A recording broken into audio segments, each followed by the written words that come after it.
1986 October 20 Chennai നഗരത്തിൻ്റെ പകലിനെ ഞെട്ടലിലേക്കും ഭീതിയിലേക്കും തള്ളിയിട്ടുകൊണ്ടായിരുന്നു അന്ന് ആ വാർത്ത എത്തിയത്.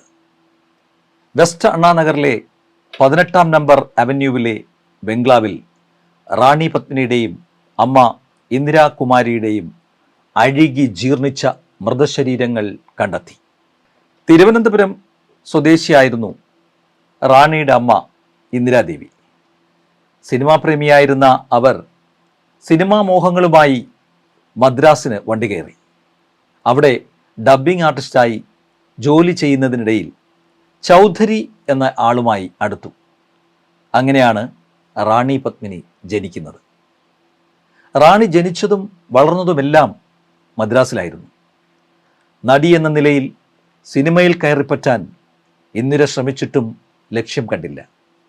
തനിക്ക് നേടാൻ കഴിയാത്തത് മകളിലൂടെ സാധിക്കണം എന്ന വാശിയായിരുന്നു ഇന്ദിരാദേവിക്ക്. കൗമാരക്കാരിയും അതിസുന്ദരിയുമായ റാണി പത്മിനിയെയും കൂട്ടി അവർ മുംബൈക്ക് വണ്ടി കയറി.